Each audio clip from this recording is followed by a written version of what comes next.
बहिणजीच्या शासनकाळातील हे उत्तर प्रदेशामध्ये मुख्यमंत्री असताना त्यांनी बनवलेलं हे स्मारक खरंच आजच्या युवा पिढीला अतिशय प्रेरणादायक, जो सांस्कृतिक विरासत आपली नष्ट झाली होती ती विरासत बहन मायावतीजीने पुन्हा पुनर्जीवित केली आणि या विरासतला पुनर्जीवित करून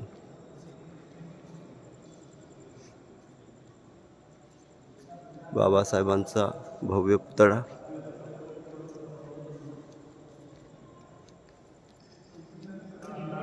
हे बहिणजीचे चारी दिशांनी बहिणजीचे पुतळे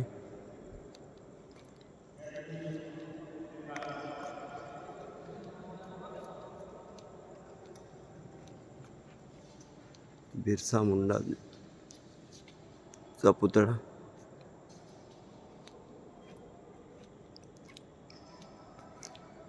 छत्रपती शाहू महाराज, कोल्हापूरचे राजे छत्रपती शाहू महाराज, क्रांतीचे अग्रदूत राष्ट्रपिता महात्मा ज्योतिबा फुले,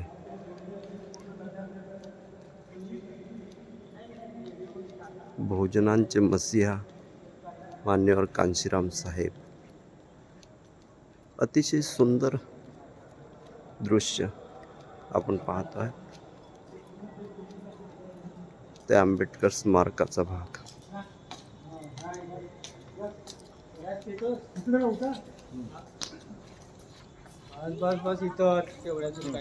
बघा, आंबेडकर स्मारकाचं दृश्य किती मनमोहक आणि सुंदर दिसत आहे.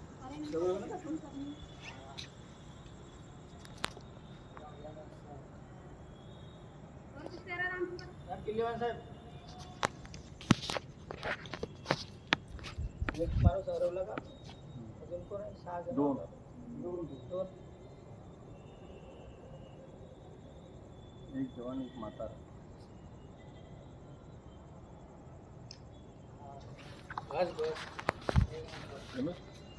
खूप छान आहे. बघा,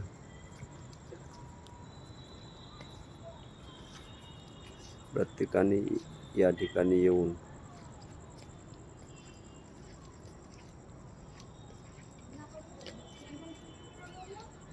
आपली जी संस्कृती होती त्या संस्कृतीचा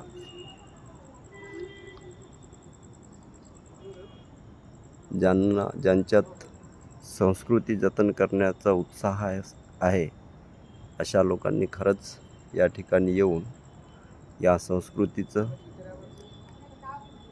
या धरोहर, ही जी धरोहर आहे याचा अभ्यास करून आपल्या पुढील युवा पिढींना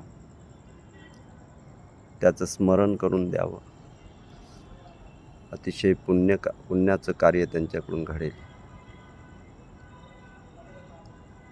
आणि हे सर्व सत्तेच्या माध्यमातून घडलेलं आहे. आजपर्यंत कुठल्याच प्रदेशामध्ये बहुजनांची सत्ता नव्हती. त्या ठिकाणी कुठेच तुम्हाला अशा प्रकारचं भव्य दिव्य तुमचं अस्तित्व पाहायला मिळत नाही. पण ज्या प्रदेशामध्ये बहिणजींनी सरकार बनवलं त्या प्रदेशात हे जे भव्य दिव्य अस्तित्व आपलं निर्माण केलेलं आहे ते सत्तेच्या माध्यमातून. म्हणूनच परमपूज्य बोधिसत्व डॉक्टर बाबासाहेब आंबेडकरांनी म्हटलं होतं की जा आणि आपल्या घराच्या भिंतीवर लिहून ठेवा, तुम्हाला या देशाची शासनकर्ती जमात बनायचं आहे. Political power is the master की. सत्तेची चाबी ही अशी चाबी आहे, तुमच्या कुठल्याही कशाही समस्या असल्या तर तुम्ही त्या चाबीने सोडू शकता.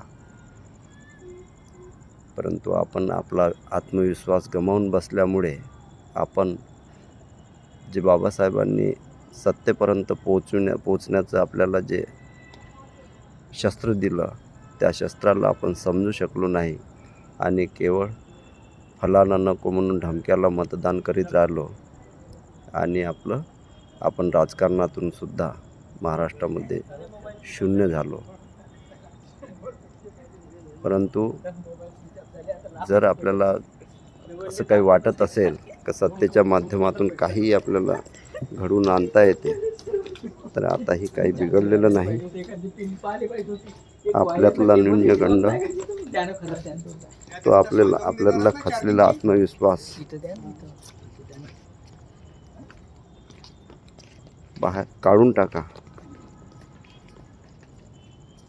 आणि आपल्यामध्ये आत्मविश्वास निर्माण करा की आपण सुद्धा असं कार्य घडवून आणू शकतो.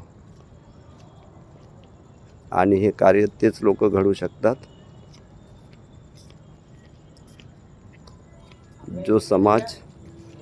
जो न समाज बिकने वाला समाज है, तेच लोक हे कार्य घडवून आणू शकतात. म्हणून बांधवांनो, आहे ना आपल्यापाशी बंदूक आहे ना 90ला. आपण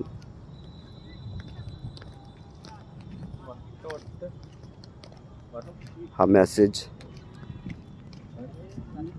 तुम्हाला जिथपर्यंत पोचवता येत असेल तिथपर्यंत पोचवाल अशी आशा बाळगतो. धन्यवाद. जय भीम.